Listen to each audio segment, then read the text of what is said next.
On a décidé de mettre en place des parcours thématiques sur la place de la sexualité en fait dans la société globalement et puis plus spécifiquement dans toute forme de médias. On s'appuie sur une définition de l'hypersexualisation, c'est l'exploitation en fait de la sexualité dans des domaines où a priori il n'y a pas forcément de lien avec, c'est-à-dire vendre de la sexualité quand on vend un film pornographique, ben ça paraît logique. Utiliser la sexualité pour vendre un yaourt, a priori ça fait pas sens. Et j'ai un secret, un yaourt 0%, 100% vital. C'est vital pour mon corps. On a aussi celle-là très charmante sur le boudin blanc, voilà, donc la femme un petit peu ronde qu'on vend comme un boudin, voilà, ça pose question. On a travaillé à partir de magazines qu'on a achetés en fait cet été, donc au mois de juillet. Est-ce qu'on remarque quelque chose? Quel est le lien entre toutes ces publicités? Est-ce que c'est la même manière à chaque fois de présenter le produit? Et puis quel est le point commun? Voilà, celle de Pantene. Donc là, c'est pas évident non plus qu'elle vend du shampoing. Voilà. Après, notre ressort, c'est pas forcément de dire c'est terrible, voilà, on nous vend du sexe partout, c'est affreux, il n'y a plus de repères dans la société. Une scène un petit peu de drague déjà sur le premier clip, mais voilà, plutôt bon enfant.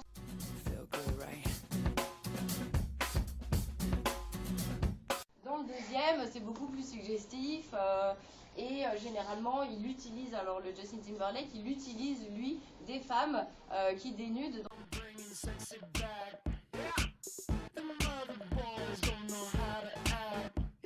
Est-ce que la sexualisation comme ça intensive, elle est la même chez les hommes et chez les femmes?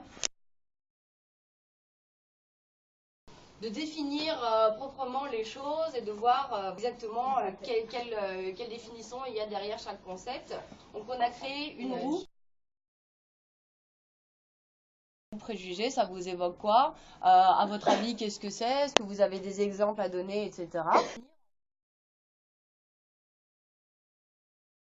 Un garçon portant des habits moulants est gay.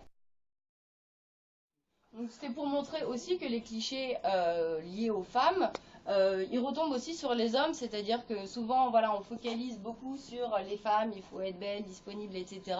Bah, ça renvoie aussi une image aux hommes qui est, bah, puisque les femmes sont belles, désirables, bah, pour vous, on attend de vous en fait que vous soyez bah, un peu des bêtes prédatrices qui pensent qu'au sexe, et donc l'aspirateur forcément vous passe au-dessus. Vous êtes comme ça parce qu'on vous demande de l'être et donc voilà, on peut quand même prendre un petit peu de distance par rapport à toutes ces injonctions.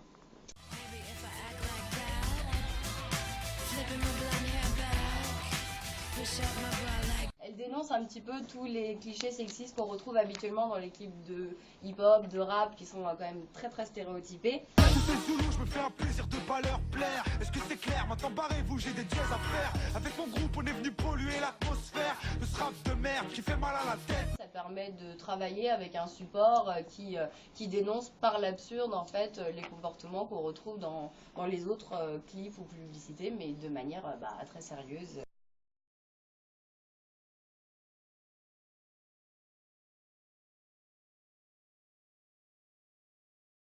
Elle est éclaircie, les seins sont relevés, le décolleté est plus plongeant, donc c'est pareil, on met toujours en avant en fait les attributs. Tous ces clichés de la femme parfaite, sans poils, etc., avec des gros seins à la bouche ouverte. Ça vient, cette image de l'homme fort, viril et bien monté. Finalement, tous ces schémas-là, ils découlent aussi d'une industrie. La pornographie aussi a ses codes. La pornographie, a priori, voilà, ça fait mal à personne, d'accord? On a plus de 18 ans, on sait à quoi ça sert, on est chez soi, on s'amuse. En revanche, quand tous ces codes-là sont dérivés et qui sont exposés sur l'espace public, qu'on nous demande d'être un petit peu comme ci, un petit peu comme ça, qu'on peut tomber sur de la pornographie sans savoir que c'en est, surtout quand on est plus jeune et qu'on n'est pas forcément prêt à recevoir ce genre d'image, là ça pose un petit peu plus problème. À penser que la pornographie c'est la réalité, voilà, ça porte à confusion. Mais par contre, oui, des déceptions sentimentales, oui, la mauvaise estime de soi aussi, et puis aussi dans la pornographie, forcément, si on se réfère à des modèles parfaits, ben, on prend un petit coup à l'ego. Donc l'homosexualité est complètement absente de toutes ces images-là aussi. Leur permettre d'être mieux armés par rapport à ça et de se dire bah non, ce que je vois là c'est pas normal en fait, c'est normal que ça me choque, c'est normal que je m'identifie pas à ça, c'est normal parce que c'est pas la réalité tout simplement.